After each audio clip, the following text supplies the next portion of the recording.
Kenai. Koebryn and I are back here today at the Serenity Intake office, recording our second, I guess I'll call them parental experience stories, because, yeah, I suppose that's what they are. We're here with Terri today. How's it going, Terri? Good. Good. Yeah, well, let's get right into it. Tell us a little bit about yourself, Terri. Where are you from? So I actually am from Alaska. I grew up in Fairbanks and then moved to the Kenai in '82. And so this is home and where we raised our kids. And one of them still lives in the other's living up in the area, and the other's living up in Wasilla. Nice, cool. What spurred your move? Well, I had gone outside to college in Georgia. And when you grow up in Alaska and you go out to the south, it's very different. Mm-hmm. And so I was married, I got pregnant, and we decided that we did not want the lifestyle of dropping the kids off at the daycare and both of us working. Mm-hmm. And so we came back to Alaska and were able to have a good job and live on one income so that I could stay home with my kids, which was the priority. Right. All along. Mm-hmm. You So- said you have two kids? I have 2 boys. 2 boys? Yeah, Fun. yeah. I'm very blessed. Yeah. Yeah. So how old are your kids now? So one is 33 and the other is 36. Nice. Yeah. So when you move back, the kids are starting to grow up, things like that. You stay home to raise the kids, hmm right? I stayed home until my youngest went to kindergarten, and then I went to work at the school that they were going to. Oh, cool. Yeah. So what'd you do at the school? I was the assistant in the office and helped run sports programs and did the bookkeeping and just whatever that they needed. They went to a Christian school. Oh, cool. Yeah, and so that was a priority too. You know, we went and looked at the public schools. They were beautiful. They had all the latest and greatest, and looked at the Christian school, and you know, they live off a very small budget, Mm-hmm. but just felt like that was where they needed to be, where they needed to go. Nice. I mean, that's pretty much what I did growing up, too. My mom homeschooled me and my sister up. I think she, I know I went up to sophomore year, and then that's when I started high school at Cook Inlet Academy, a small Christian school. And that was basically their idea, too, was that they wanted me to be in the right environment, and that was kind of worth it. And, you know, homeschool wasn't working out once I hit like 13, started getting really moody. So, you know, Yeah. stuff like that. That's a tough age, and that is where both the kids went to Cook Inlet. From one of them went from preschool on, the other went from kindergarten on. They both wanted to try. The public school had such a mystery to it, so they both wanted to does. try that one Right. year. One year, and they wanted to come back to Cook Inlet. So, Yeah. Oh, really? yeah, yeah. I remember that being kind of an allure of like, the mysterious public school. What happens when your graduating class is more than 8 people? What a strange scenario. Yeah, Filled hallways? What? Right. yeah, yeah. The jungle out there. But yeah, I like to think that I wasn't really missing out too much. That's what they found out. You know, they tried it and found out that they weren't missing anything. Mm-hmm. That's awesome. Yeah. So when do substances get involved? So, my youngest son, I would say probably, he may tell you younger, but I would say I knew that he had started drinking probably when he was around 15. His father and I don't drink. We've never used drugs. I mean, we don't smoke, you know. Right. So he was drinking other places. And I think when he got a little bit older, then he started smoking pot. And those 2 things, I guess, didn't alarm me. I mean, obviously I didn't want him doing either one of them, but I didn't understand the ramifications of those later on. And then when he was in his early 20s, I think he might have been 20 or 21, he'd had a shoulder injury from playing basketball when he was younger. And so he went in and had shoulder surgery. And, of course, with that comes the opiates. Right. And so what I found out is he went through his pain meds, and then he needed some more, and the doctor at the time gave him another prescription of them, just, not suspecting anything. And I mean, at that time, he wasn't using that stuff. But that's where his initial addiction and entrance into using opioids started. And then it just escalated from there. For a long time, he didn't understand what was going on. We figured out, he was still, he had moved back home during the time of the surgery because he couldn't work or anything. And so we started seeing some things that were out of character for him. And Can you kind of like... well, like he would be, he was angry Right. all the time, and his mood swings, he would be really easygoing for a while, and then he'd get really angry. He wouldn't talk, or he'd avoid us, and he just became a different person. He is a very tender-hearted individual, and he would be that sometimes, but you would just never know. You never knew who was going to walk through the door, and I don't really know how we got involved with Serenity House, but a few years into it, he went to Serenity House, and I was just thinking, thank you, Lord, this is awesome. And and I don't mean this to be a negative thing, but he had been he'd been drinking, smoking pot, and then using the pain pills. But when he went to Serenity House, he learned a lot of other things. Right. That he was not aware of, and that's part of the process of recovery. Is you're in with other addicts, and they're sharing experiences, and so you may not know everything that's capable or possible out there. And so he actually got better educated in using and doing things. He has actually been to treatment 4 times. Yeah. And what's that like for you as a parent? I mean, he goes in, you probably get a little hopeful. You're Very like, this hopeful. is going to be it. And Yeah. then you kind of Yeah. see that decline again. Then you're like, send him back. Just kind of that roller coaster, I'm guessing. Obviously, I'm not a parent, I don't know. But, right. so what is that kind of experience like? So I thought it was kind of funny because the first time he went in, his dad was just telling people, well, he's struggling with this, but he's in there now and he's going to be good. And I'm just thinking, wow, okay, like this is this quick fix where they're going to just fix him and send him home. He came home, he did good for a few months, and then he was back into it again, and eventually he moved out of the house, and we're talking from 20 until he was 31 that this went on. And of course it started when he was younger with the other, but the really bad stuff started when he was around 20. And so we've done 4 treatments, or 4 recovery programs from that time, and every time you have this hope that this is going to be it. But there were sometimes he got himself into trouble with the law, and so he went to jail for a couple weeks. And of course, family members try to be very helpful, Right. and so I wouldn't bail him out, but somebody else did. And because it was a family situation, he went and lived with them instead of coming back home. The Lord I'm a really strong Christian. I believe that God is in all of this, and that has been my hope through all of it. But God just worked it out to where he was given the choice that he can either stay in jail for 3 years, or he could go to treatment. And so back then, this was all new to me. I had no clue. So I am desperately online looking for programs, and I got to tell you, there are hundreds of thousands of programs out there. Right. I didn't know the people at Serenity House well enough to really ask them for any advice or anything, and so I basically just started calling programs outside of the state.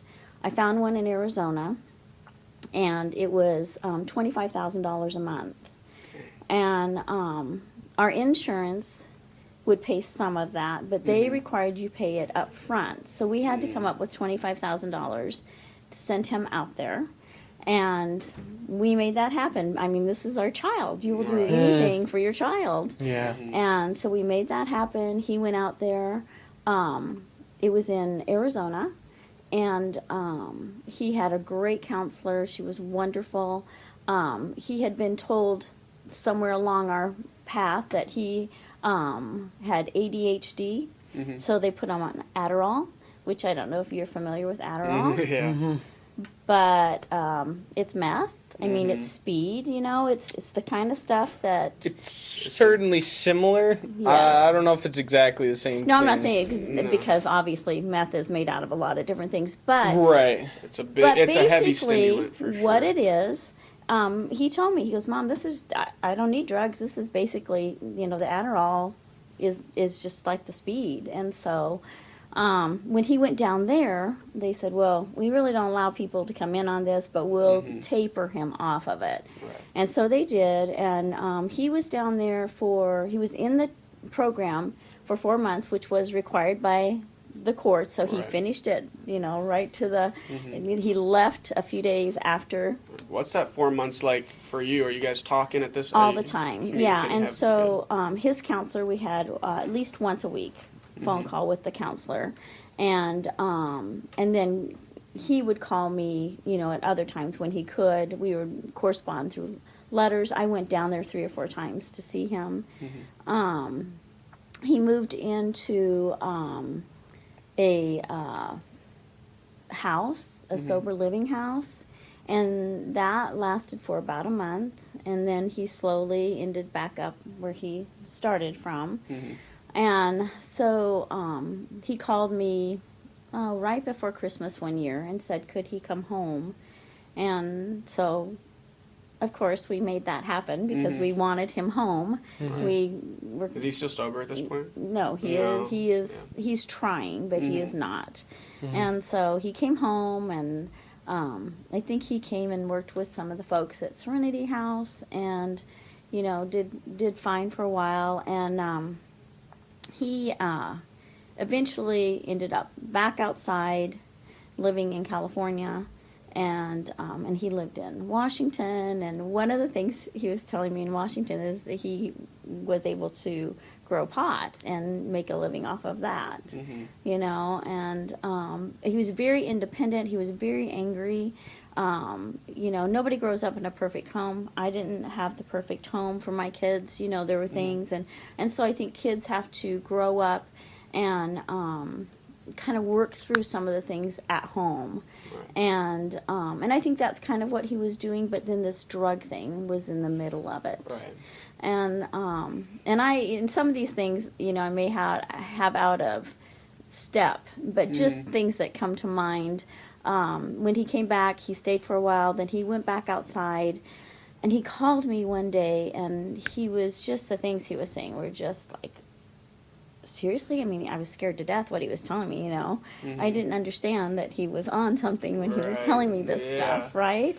And there's probably some anxiety about you. You have some inclinations that he's back using again. You've seen, like you said earlier, like you don't know who you're gonna get when you answer the phone when he is using. Right. And now, like, I think it's very like obvious, but sometimes needs to be said that like no parent wants to see their kid in a dangerous situation. Oh, no, right? it scares you to death. And especially like it's a little different. Yeah, I mean, as a parent, especially like, I mean, I'm assuming that like when they're in town, you at least know Yes. like you're close, and then if they Yes. need you, you can be there. You know what I mean? Like, Yes. but when they're in Washington or California Yes. and they're kind of living a dangerous life, you're like that's got to create some even more anxiety because Yeah. you can't help them at that No. point. No, and I would say that I got to the point where if the phone didn't ring, I was scared, and if the phone did ring, I was scared. And so there was so much anxiety with that. And he when he came back, he tried to, you know, like I said, work and get back into it and get his life, and he did okay for a while, but I think the longest that he was in recovery before this last time was about 11 months.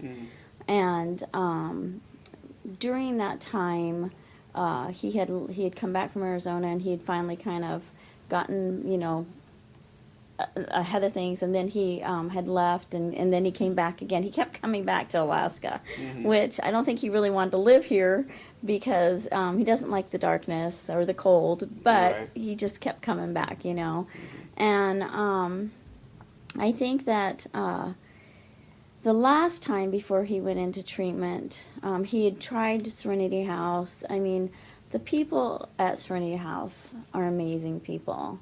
And I just think that there was never anything that I could say or I could do that I could truly repay or thank them for what they have done for me in this journey that I was ill prepared for. Right. And I mean, what parent is prepared for something like that, though? You know just what I mean? not. You're not. And I feel like it's one of those things too, where you can, even like the most proactive of parents can like imagine what that might be like, but that'd be even difficult to do, because Yeah. it's really probably even very, very difficult Yeah. to even imagine your child Yeah. would end up in a place that's honestly pretty destitute when it comes to Yeah. being heavily in addiction. And even if you could, like, how to prepare for that and do that, it seems pretty irrational, if not Yeah. impossible. You know what I mean? Like, to actually be able to kind of Yeah. wrap your mind around the things that would and could and do happen. That's right. Well, and my kids, I prayed for them all the time from the get-go, and this just kept me on my knees even more, because there was just times when, if the phone doesn't ring, you think they're dead. If the phone does ring, you don't know who it is that's calling you, what are they going to tell you, and if it's them, what's going on in their life. But I will say one thing about my son that I truly appreciate, and that was he always kept in touch. I know some parents go months without hearing from their kids, and it would probably, the longest I went was a day and a half or 2 days, and that would only be because his cell phone died. Right. And as soon as he got it back up, he would text or call and say, "Mom, I know you're worried, but I'm okay," and so I just always appreciated that, because then I knew he was still alive. But during all of this time, I found Al-Anon meetings, and that really, the Lord really used the Al-Anon meetings to help me, because I am a great enabler, just great at that. Yeah. And so, I feel like a lot of parents probably could be. Yes. You know what I mean? Because you just Yeah. want, I think, like, especially if you don't know what to do, Right. I think your number one fear is obviously them dying. Like, Oh, I yeah. mean, I feel like that's Yeah. probably, am I wrong there, I guess? Yeah. I don't No, know. that the root is- of enabling is basically fear Right. of loss. Yeah. Is that not wanting to take that next step. And so, I mean, I think it's like a lot of parents could probably be pretty good Yeah. at that. So, like, you go to meetings, it's like, what's that process like of realizing that, like, Well, like, you this learn might that you're an be- enabler, you learn you're codependent, and you learn how unhealthy those things are. And I was going to Al-Anon meetings when he was in Arizona, and his counselor actually was the one that had recommended him to me. And she was very kind and very gentle, but very honest with me about being a codependent and being an enabler. And so you go into these meetings, and sometimes you know people, sometimes you don't.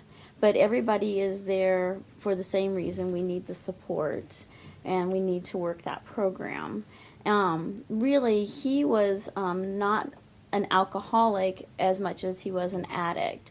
And there's no Al-Anon programs in this area. But I went online and ordered all of their books and pamphlets and all kinds of stuff. I did a lot of reading. I read a lot of stories that parents had written about their experience with their kids. And it was really nice, because it helped you to see you weren't the only one living this crazy life, this insanity. There were other people, and some of them, their kids came out of it. Some of them, they lost their kids. But you could relate to what they were saying, And then with the Al-Anon meetings, everybody comes for a different reason. But the group is not about your addict, and it's not about the alcoholic. It's about you getting healthy. And I went through a divorce at the time when all of this was going on. And so the Lord really used that program and the people that were in those meetings to help me. In those meetings, it says your higher power. And everybody's higher power could be different. Well, for me, God is my higher power.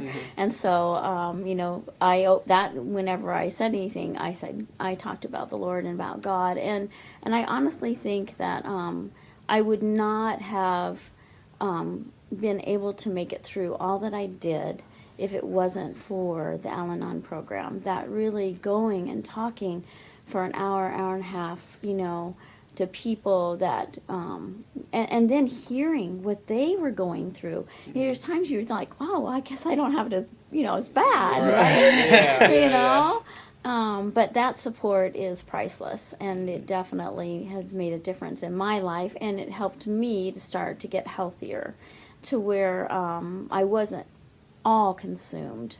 Because I was prior to that. That was everything. And I had another son, and I was pouring all of this energy into one son and trying to make the other one think everything's good, everything's going okay. Well, he knew me way too well, Right. And I remember him saying to me, Mom, I know what's going on here, and you don't want to tell people because you don't want them to think bad about the person struggling with addiction. You don't want them to look at them differently or to love them less or to think they're anything less, because they're not. They are people just as valuable as the rest of us, but they have a struggle that's going on in their life that is destroying their lives. I mean, we all have struggles, but their struggle is actually a struggle that is going possibly kill them, And so you protect the addict because you just don't want anyone to think badly about them from everybody. Right. And so you kind of live two lives. And, I had my work life, and then I had this life. And I was really blessed because I worked with a couple of people who I could go and say, this is going on right now. This is just crazy, and they would talk to me. One of them is a psychologist, and he would help me, and then I would call and talk to Dr. Sellers, and she would help me. But it got crazier and crazier. Right. I mean, and so if it hadn't been for the people that made themselves available to me, the counselors at the Serenity House, even though he wasn't in their program, they would help me as a parent, Yeah, it's so interesting seeing the similarity between your story and Sandy's as well, of the solution of kind of overcoming enabling versus supporting is finding ways to learn and increase your own knowledge and kind of develop as yourself. Because even say, for instance, I mean, that your son never got out of addiction, that it was always a struggle. Like, that could destroy you over time. The amount of anxiety that you lived with, I mean, he's texting you pretty much every day or calling you, and there's that constant fear of, is it even going to be him maybe? Like, what if it's the ambulance calling from his phone or something, trying to get in contact with someone? So just understanding that, like you said, that's not an obvious solution. It's not the most apparent result, that people think of. Aaron was saying, what parent has a manual on how to deal with your kid in addiction? Literally no one. Yeah. But especially for the solution to be getting some knowledge for yourself to be able to help them, like, that is way beyond like what you would normally think of, of trying to help someone else. So I kind of want to rewind a little bit, if we can, to this initial stage in which your son is struggling. He in his 20s, he moved in with you guys because he had hurt his shoulder and he wasn't able to work. I can kind of relate to the storm scenario of that, because I've been out of work for, I think, last year, a couple weeks around Christmas time, and it was awful. Like, it was just bad. It was just, especially like the time of the year and stuff, but not having a job and not having that consistent structure, especially when it sounds like you had a pretty structured upbringing for him. Like, things were used to being structured, and then to lose that structure of a job, maybe for the first time, or in a really drastic way where you're injured, Like that is a pretty low point. So during that low point, when did it kind of become, when do you think now with your new knowledge it became from a supportive stance of, he's injured, so obviously help is necessary, but then as time goes by, when do you think that kind of slips into enabling, like it starts to become, he isn't necessarily getting out on his own, or I don't know if he pursued a job at that time or whatever, but I'm just trying to see from your perspective where things started to change and become a little more toxic and a little less healthy. Well, I have to say, really, I was an enabler from the time my kids were little. I did things for my kids that they should have been doing for themselves because I just wanted to help them. Yeah. I love them. I just want to help them. And I didn't understand. I was brought up complete opposite. And so I went overboard the other way, right? And so so really my kids, I was probably unfair to them from the beginning because I was doing things for them that they could do for themselves. But I would say that he always had a job. He always worked hard. He did really good. He supported himself, and he was in between jobs when he did that's why he did the surgery. This was a good time. Oh, okay. And so and so as soon as he got healthy, then he was able to get a job and get going again. But I would just say that because that was my natural bent back there to do that, I probably continued to do that all the way through. And the only time that I think I really started to see how toxic it was becoming was how angry that he was, and I didn't really understand what all the anger was from. I think he was just probably upset with himself, probably disappointed, and then the drugs have their effect on you, and when you don't get them on a regular basis, when you need a fix and you can't get it, that makes you really anxious and angry, and then once you get it, then you kind of calm back down. But I think that it just, like I said from the get-go, I was kind of that way. It was just a learned behavior I had, and so something that I had to unlearn. One of the words that they use in Al-Anon is detachment. And when I walked into a meeting, they told me I had to detach. And I thought, how do you detach from someone that you love that you would give your life for? How do you do that? That's crazy. You literally brought them into this world. It's hard to be like... Right. But over time I understood detachment. You detach with love. And so one thing I would tell my son is, I love you. And I love you so much I won't help you kill yourself. Wow. But I will always be here to help you when you're ready to get healthy. Always. And I love you regardless if you're using or you're not using. You always are loved. And he was always allowed to come home, if he was using, then he would have to leave. But if he was coming home or just come by, that I think what really turned the whole thing around for him was a few years ago. He had been out on his own, and he came over to my house, and he was high, and I had to say to him in the driveway, "You can't come here anymore." And that went against everything that I had ever told him, but that was a healthy decision for me and for him. Yeah. And a healthy boundary for yes, sure. If you're not. yes. And it's hard because this is your child, like I said, that you would do anything for. And my oldest son was the one that helped me get to that point. And then he told his brother, and it was as hard for him as it was for me, that you can't come to mom's anymore and you can't come to mine. You can't do this anymore. We will help you. He told his brother, I will take you right now to treatment if you want to go. And he wasn't ready. And so some other family members got involved, offered him a place to live. And a few weeks after they were doing that, they realized that wasn't a good choice. So then they called and told me that, he wasn't going to be able to stay there anymore. So he called me And one thing my son never wanted was to be homeless. That was one of the things that the Lord put in him that he just did not want to be. And so I had called up to the Adult and Teen Challenge in Wasilla. They had just opened in March, and I think this was like July. And I asked them about it. They said, yeah, that they had room, and, you know, I told them everything that was going on, and, you know, they weren't surprised by my insanity, right? They'd heard that story, I think, a few times. But anyway, so then he came to my house one day, and he said, I don't have any place to go.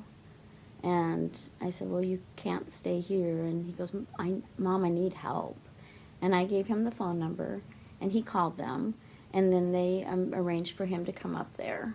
And so he went up there in July, and getting him there, I have been pretty level-headed, rational, and, you know, could balance my emotions.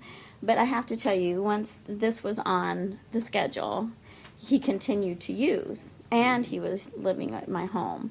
And which I wasn't going to kick him out because I wanted to get him to treatment, right? So you have to weigh those things. And so, and he'll tell you it was the craziest thing because he even remembers it.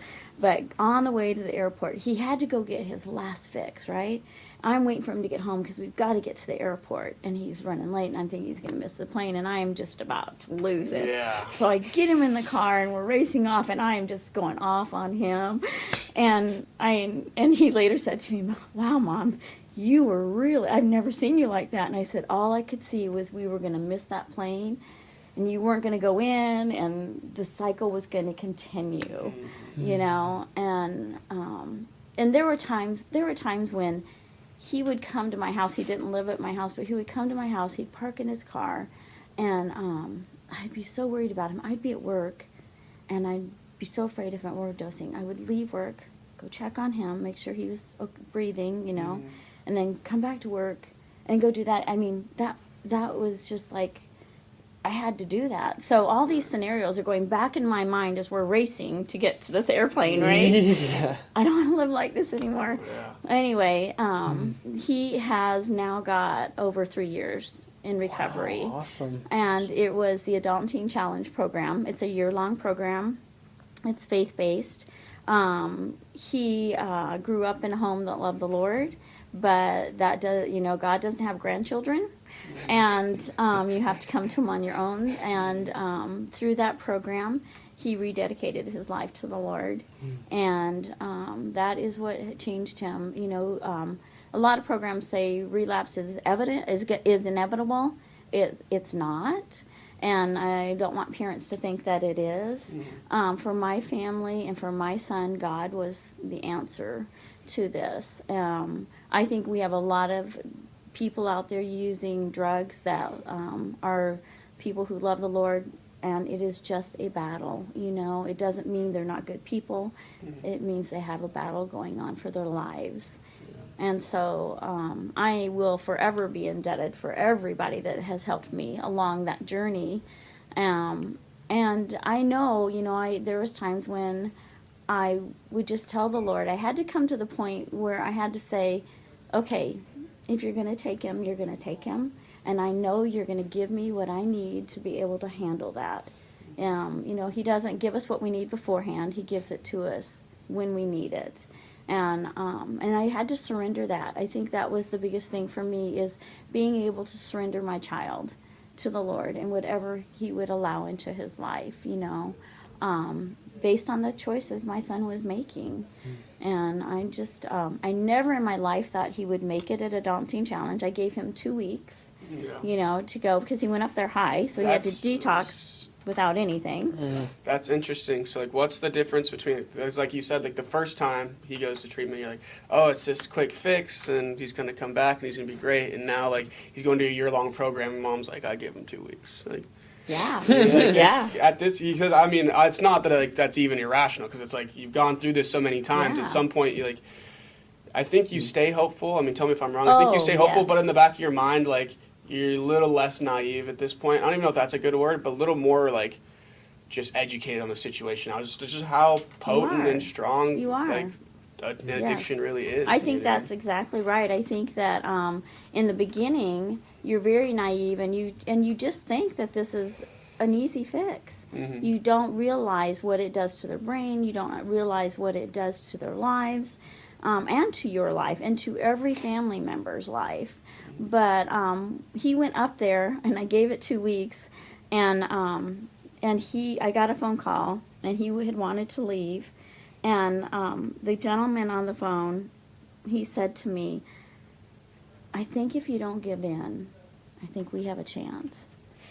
And so he put him back on the phone, and I said, no, no, no, no, you know. And he ended up being disrespectful. And so they told him he had to leave for a day or for an evening. And he could come back the next day if he wanted to try again. So he called me because he had been kicked out. He had nowhere to go. And I said, well, you know, I don't know what you can do. You know, I don't know what you're going to do, but I will be praying for you. And he was really angry with me because I wouldn't get him a hotel. I wouldn't do anything. When I got off the phone with him, I called everybody I knew, and I said, when he calls you, don't give tell him him no. anything. Yeah. Don't help him at all. And it was really interesting because he had left the center and he went into town, and within minutes he was offered drugs. He turned them down, and he had called a friend that he'd known from meetings, and he actually called a girlfriend who had a friend that lived up there, that went to meetings, and she called him, told him that she would come get him and take him to a meeting. Well, you know, God's in all of this. She couldn't make it, but she sent another guy. So a guy came and got him, took him to a meeting. He sat down in a chair next to a guy who is like an intern in a program up there, and said, hey, you can come home with us. We have a bed for you, and you can decide if you'd like to stay in our program, if you want to go back to the Adult and Teen Challenge. And so he had a safe place to stay that night. And the next day he called me, and I said, well, I'm fine with whichever program you want to go into. Yeah, I will support you. And I said, but I do think you should go back and make things right, regardless of what you do. And so, you know, he was being the tough guy, and he was going to go back, and he was going to tell him this and tell him that, and, you know, and I said, okay, you know, okay. And so he went back, and of course I'm on pins and needles waiting for the phone call to tell me what's going to happen. And he calls me back, and he's very subdued, and he goes, I'm going to stay. And he told me, Mom, in that time, I had talked so disrespectful to that man, but the next day when I went back, all I saw was the grace of God and the love of God, and I knew that's where I belonged. And he said, when I left there upset, I saw God in everything I did, from that person trying to sell me drugs to that person picking me up, sitting me down to a man who would provide a place for me to live that night or sleep that night, and food for me. He goes, and that's when it really, my eyes were open to what God was doing in my life.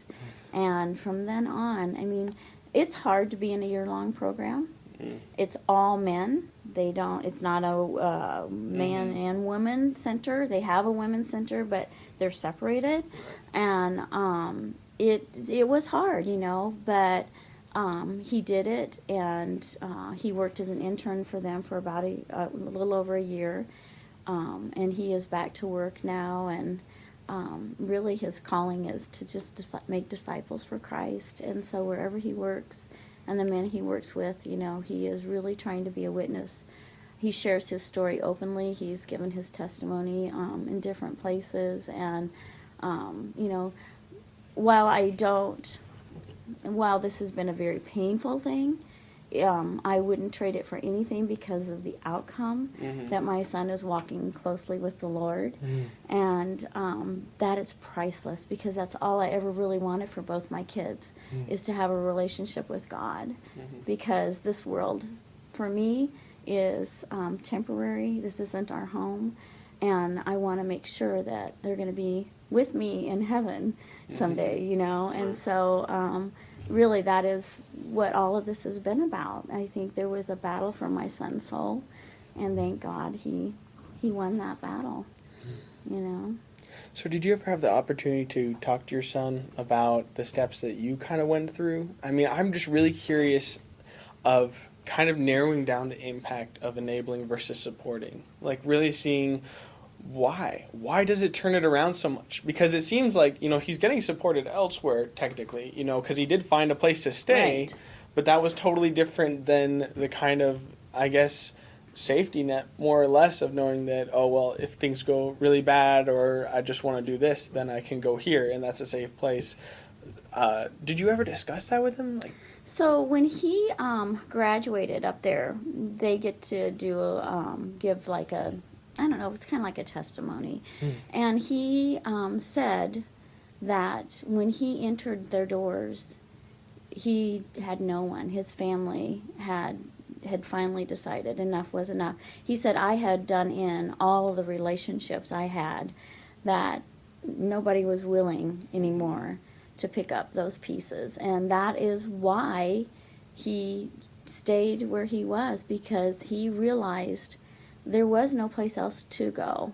And mom wasn't going to pick up those pieces and fix it anymore, because I finally, somewhere along that journey, I understood me fixing all this stuff was helping my son to kill himself. And that's the complete opposite of why I'm doing this, right? I mean, I'm trying to help him because I love him so much. yeah. But I'm loving him to death. And so that, I think, is why that changed, is because he got to that point.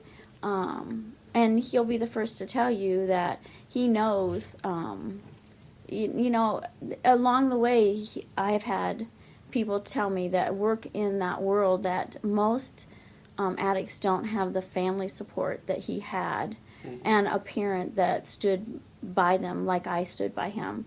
In the first part it was unhealthy, in the second part it got to be healthy, but I was still his strongest supporter, you know. And he will tell you, you know, my mom did everything she possibly could. Yeah. And he's been good to tell me, this isn't your fault, this isn't Dad's fault, this is nobody's fault. These were my choices, and I had to, you know, the reason a lot of addicts use are because they're hurting, and there's something that it's too painful to work through, so they numb themselves. And so going through the program up there was a safe place. It wasn't mom and dad there, it wasn't brothers there, nothing. He was working through the pains in his life, the things that he had gone through that had kept him drinking to forget, or kept him numbing so he didn't have to feel. And that is what they need. They need a place that they can work through those hurts, so they understand that that they can live through those things. But it's parents understanding, you did not create this. None of us are the perfect parents. Nobody comes from a home that does everything right. And the best thing we can do is to help our kids find their way without us like running ahead and clearing all the obstacles out of the way, you know? Working hard for something's not a bad thing. Yeah. You know? It's like if you worked out for your child, they wouldn't get any stronger. Right. You could run every mile on the treadmill or whatever, but Right. it's kind of, you have to deal with that struggle to Yeah. become stronger and Right. capable of dealing with the rest of Right. life. Because sometimes life is really hard. But I like what you said, and I think that's really where we want to put the focus is, you're not withdrawing from your child's life. You're not being like, okay, you can't interact with me anymore because you're like this. But you're reinvesting all that energy you had into support. Because he said, my mom was always the biggest supporter of my recovery. And that didn't change. That didn't change when you stopped enabling. Right. Because I think that could be overlooked and you could miss a really key part of that, of you want to let them know, I want you to succeed, but Right. this is how you're going to succeed. Your back is going to have to be against the wall. You know, Right. you're going to have to look inside yourself and see those struggles and have to deal with them. But if you if you never have to deal with them, then why would you? More or less, Right. if you always had no fear of basically the toxic traits that everyone has, that everyone deals with, if you don't learn to overcome those, then path of least resistance, more or less. Right. And I think one of the most crucial and like one of the most difficult aspects of that, even just from like a interpersonal way or interpersonal perspective, is that idea of detachment. You know what I mean? Because in a way, it's like, as a parent, I'm sure there have been times, well, I'm not sure, I'm guessing, I guess, where you kind of do feel like you've created this a little bit. You know what I mean? Like, and not necessarily true at all. You know what I mean? So detaching yourself from like, okay, my child made some decisions. I didn't make those. I don't really even like. At times, I'm sure you feel like you influence those, good or bad. You know what I mean? Take that both sides of the coin. But that idea of detaching that, okay, my son's 21, he's his own person, he made these decisions. I don't have to carry this burden anymore. Like, I am here for you. Don't get me wrong. Like, I'm in here for your recovery, but I can't carry this weight for you anymore. Like, this isn't mine, you know?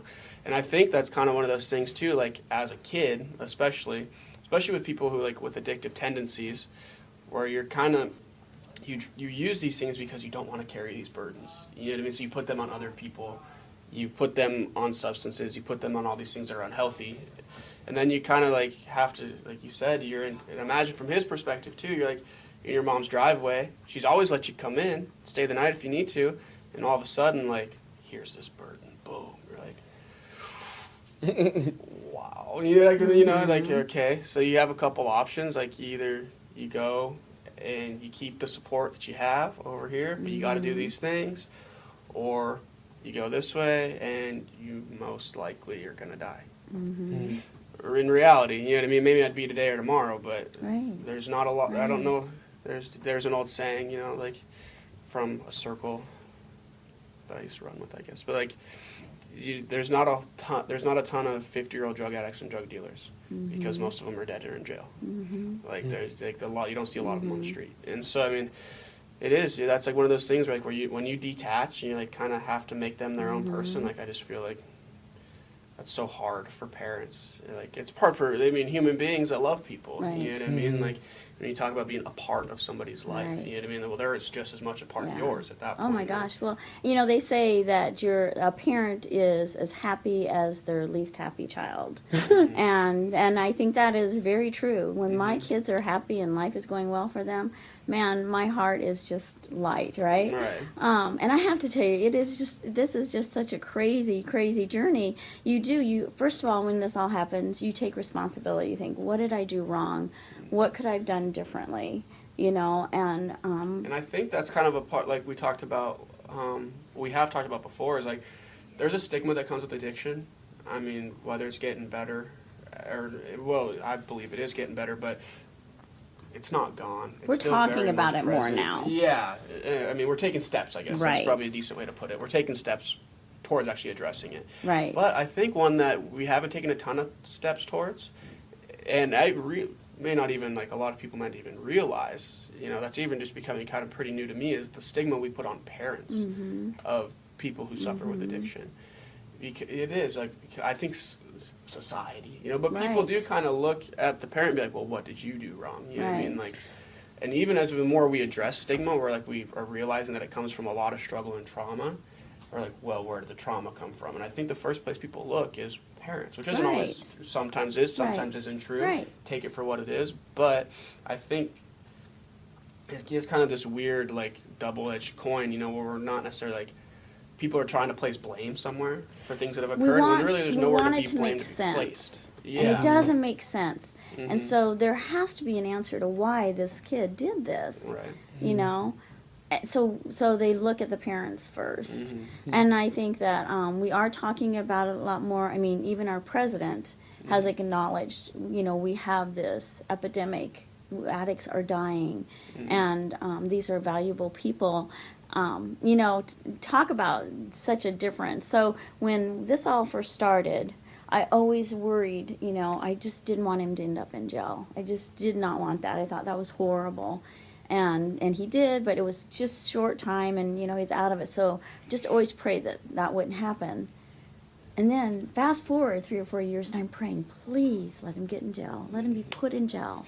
And because I wanted to save his life, because I knew being out, he would have access to everything. Mm-hmm. And I thought, what kind of mom prays that kind of prayer, right? Yeah.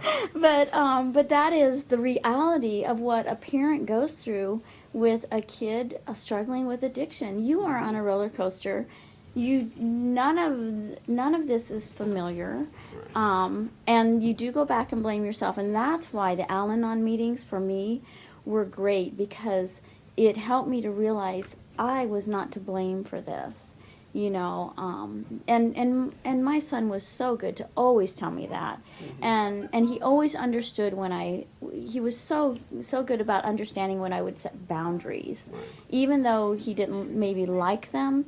He was just so loving and kind, even in spite of those, But not everybody is, and that makes it even harder on a parent when your child cuts you out of their life. Right. And I'm so thankful mine never did that. I was able to maintain that closeness with him throughout that whole thing, and still today we are very close. Both of my boys. And it's a work, you have to work at those things, and we've talked about it. I don't talk about all of that very often with him, but if something comes up, we'll talk about it. But that's kind of in the past now, and he's living a different life, and I do now. I'm so grateful for what I've learned through all of this, because now I have compassion for addicts and alcoholics and those that love them. I mean, I just have a heart.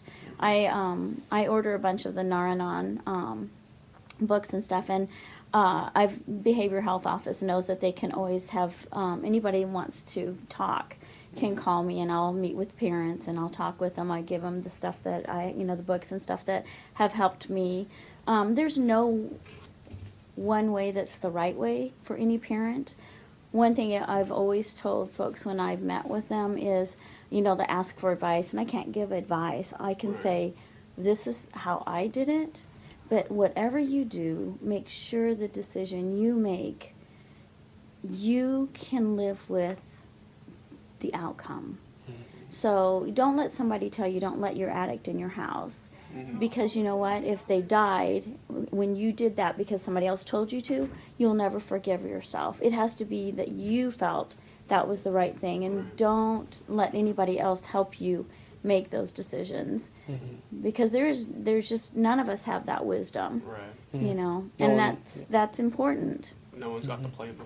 No. And I wanted to make sure when I was making decisions, I always had people giving me advice, but I always knew that I had to live with whatever happened to him. And what could I live with? And that's how I based my decisions. So going back just a little bit, talking about what Aaron was saying with kind of like, no kid's childhood is perfect. Right. But I think that as we just societally kind of confirm mental health more and more, you're starting to see people realize that, hey, maybe some of the trauma I have is from my past, or maybe things happened, back when I was growing up that really do affect me today. But I think it's really important to understand that that shouldn't be used as a cop-out of, like, they made me into this. It's definitely your independent decision of what kind of person you're going to be. And, overcoming those events that happened in your past will be challenging, but I think a lot of people who are in addiction could very well get stuck in the mindset of, my parent made me like this, and now they're making me do this. They are the reason that I do this, and that's just the way I am now because they ruined me.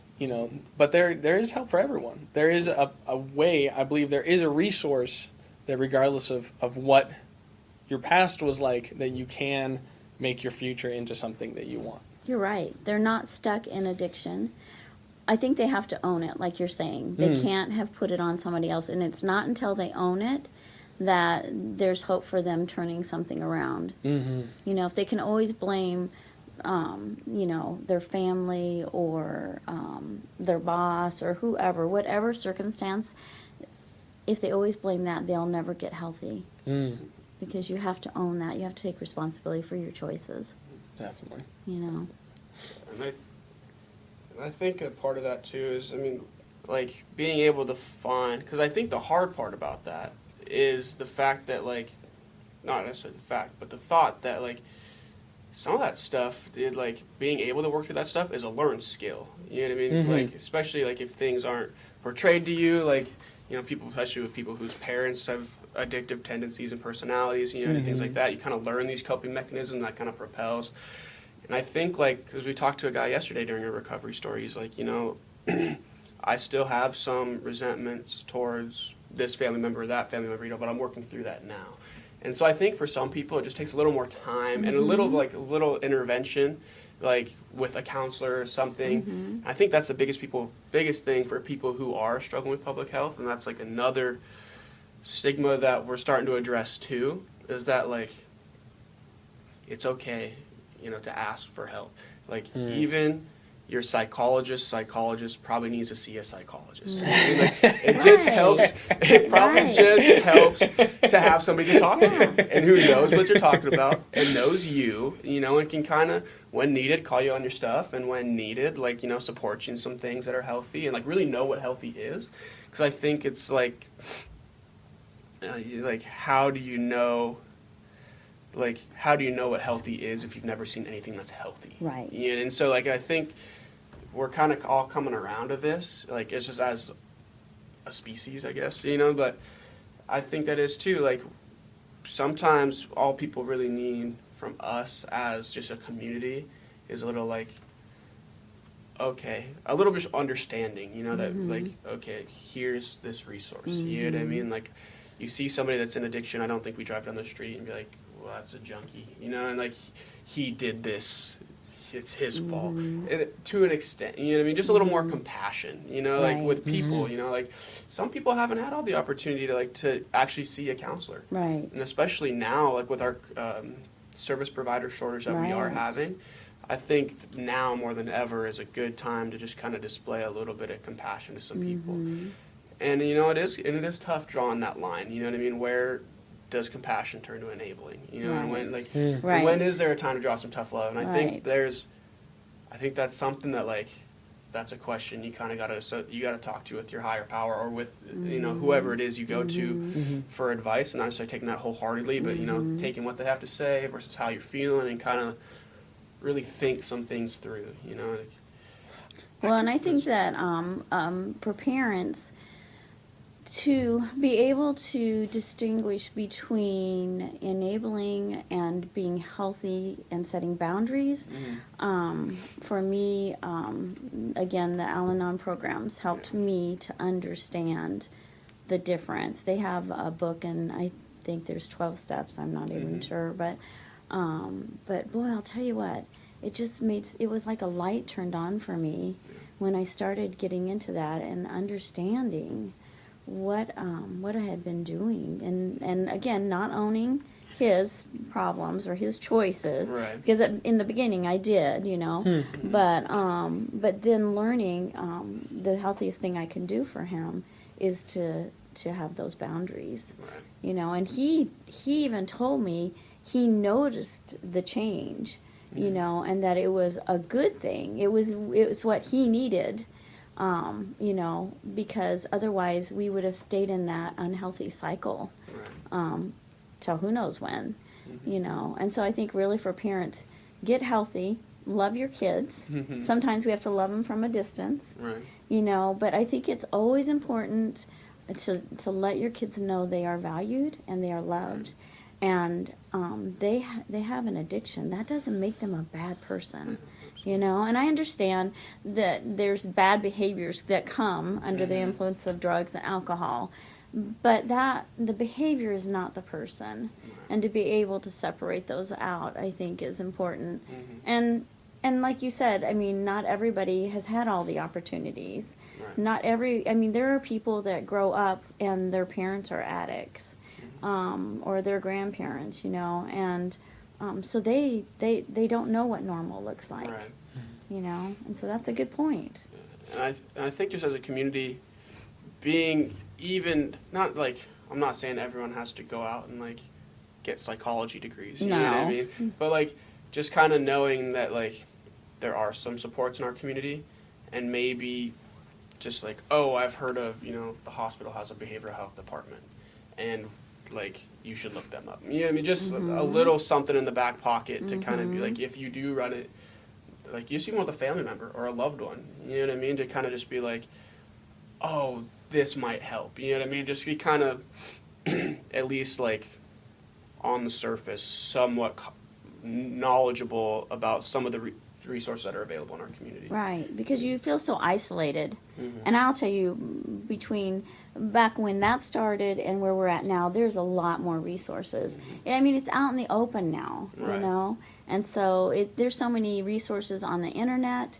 There's like these podcasts. There's other things out there that can help parents to know you're not alone. It's not your fault, and because they really can't do anything about the addict. Right. You just got to love them and pray that they'll come to a point where they're done with that, that they're ready to make a life change. But in the meantime, you have to take care of you, Absolutely. because it is complete insanity. Mm-hmm. Doing that same thing over and over and over Right. and expecting something different, right? That's what insanity is. So, Classic. and you look at yourself sometimes and you just think, how did I get here? How did this happen to our family? Yeah, I think that's a good point, especially, I mean, from your example too. Like, you don't drink. Family didn't drink. Family didn't smoke. Family displayed pretty, like, when it comes to substances, at least, healthy behaviors, Right. restricted behaviors. And I think that is a thing too, where like addiction does not discriminate. It doesn't. It is not like. It doesn't care. That's right. It's like a lot of ways. It's like cancer in a lot of ways. Like, it doesn't care how much money you have. It doesn't care where you're from. It doesn't care about a lot of things. Yeah. And like if it's present in your genome, like it might just find a way to express itself. Like it's kind of wild. And there's people who aren't addicted in the worst parts of society, and there's people who are addicted in the highest parts of Right. society. Absolutely. So that's just, Yeah. it's, even though we know that these are connected, like we have objective evidence that adverse childhood experiences Right. it does encourage substance use. It doesn't mean that, like, if you've had a really good life and you still struggle with addiction, you're not a bad person. Like just Right. wherever you are at, like Aaron was saying, no Yeah. discrimination. I found out a few years ago, and I didn't know this, but on his father's side of the family, his father's brother and two sisters were all three addicts. And I had no idea that was in that family, that they had that issue Right. even before those kids, even further back. And, knowing that kind of stuff, it helps because it just doesn't make any sense. And addiction, I don't think will ever make sense. Yeah. And I don't think you can focus on that. You have to focus on what can we do about it, Right. and how can we help. Yeah. And the best way a parent can help is by being healthy and setting healthy boundaries, and to know it's okay to say no if you need to say no. That does not make you a bad parent. But you can say no in a loving way. And there's a difference Yeah. between love and service. That's right. And that, I almost, thinking back to your story about him being in the driveway, being real upset, I mean, I don't know if he would do it personally, but I could see a situation where someone would be like, well, Mom, you just don't love me. And it's like, no. Yeah. I just can't do this for you. Yeah. Yeah, and I think that's something that's honestly probably somewhat, I don't have any empirical evidence, but from just some things I've heard in my lifetime, that's more common than we'd like to imagine. You know what I mean? Oh, yeah. Like, especially Oh, with, yes. with Yeah. people in addiction, like you said, like the behavior is not all. It's one of those bad. It's one of those not even really bad, but it's one of those behaviors that comes with people in addiction. Is they're usually typically somewhat manipulative. You know what I mean? Like It's just kind of, it's one of the symptoms of the disease, really, you know. Like, And eventually you're going to have to go there if you want to Yeah. continue. Like, you Definitely. can't be telling the truth all the time, and, Yeah. good luck if you can. Right. Wow, I'm impressed. Yeah. But, you know, I think that's another thing too that like some parents could probably get trapped with. You know what I mean? It's like Yeah. I do, But, but like, Yeah. this isn't how it's gonna Yeah. happen. You know, and I think that's a hard line to draw. yeah, it is. You know? You know, and one thing I'm really, I am very blessed is he never stole from us. He never did any of those kinds of behaviors. And he was very upfront and honest about what he was doing. I mean, he didn't hide it, you know, he didn't lie to me about that. And I think probably for parents who have had their kids break in and steal things from them and do that would make you, that would harden you, I think. Right. You know, because there's that trust, and you want to be able to have that. And when the addict does something like that, they obviously break that trust.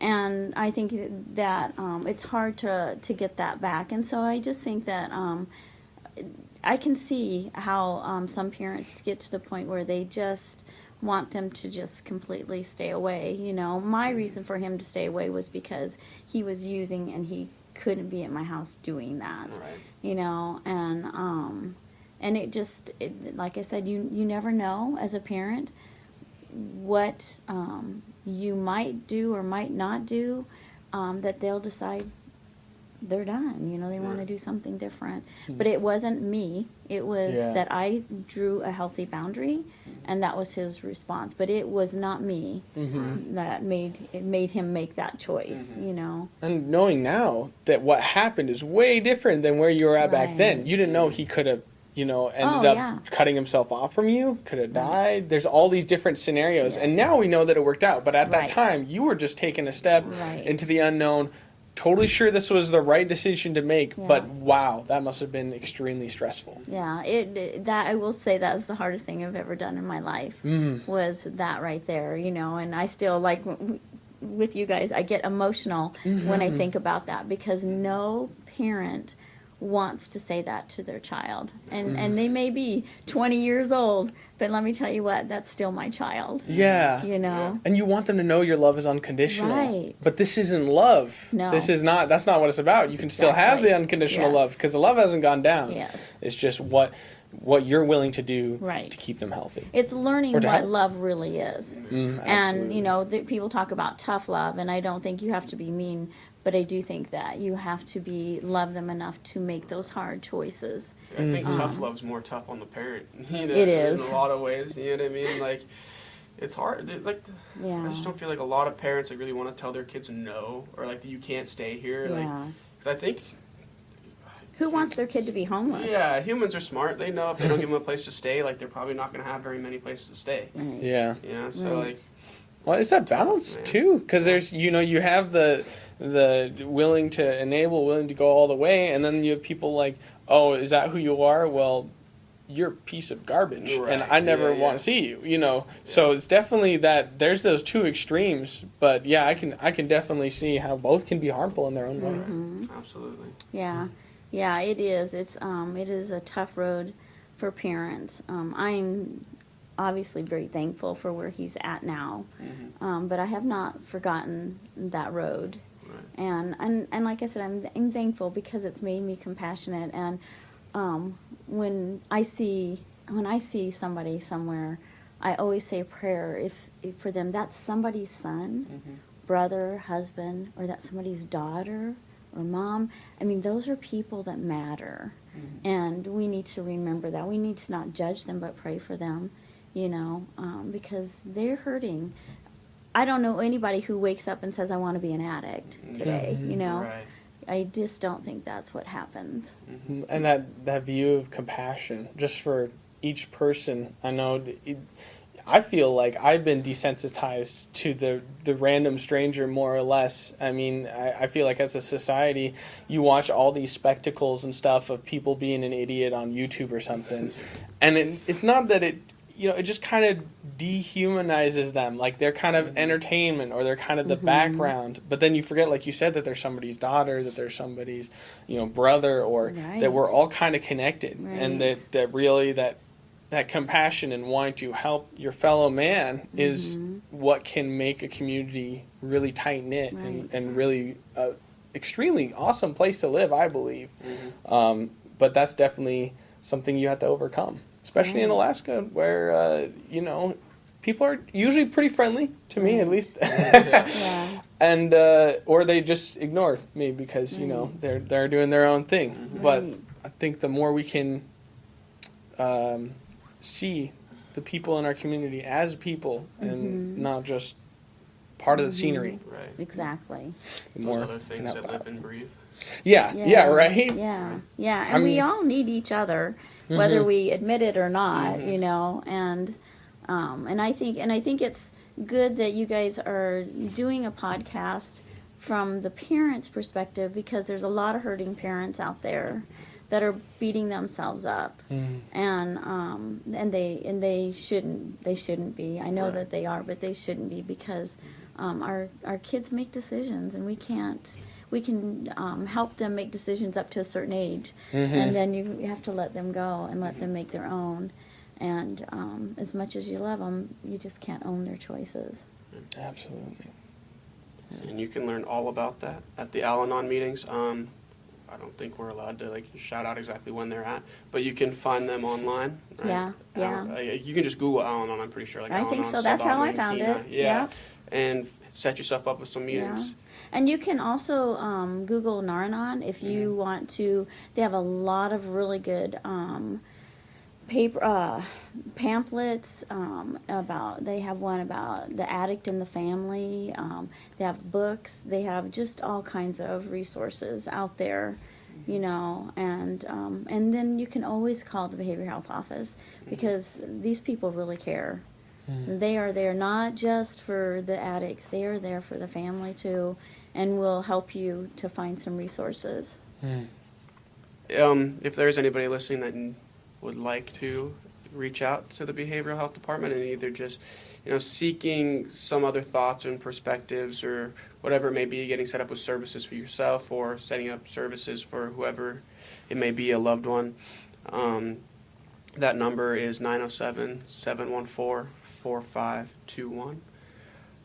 if you need it. So Yeah, you're not alone. no, There's people out there that care and want to help you get through this. absolutely. Thank you very much. This was You and I for the Kenai.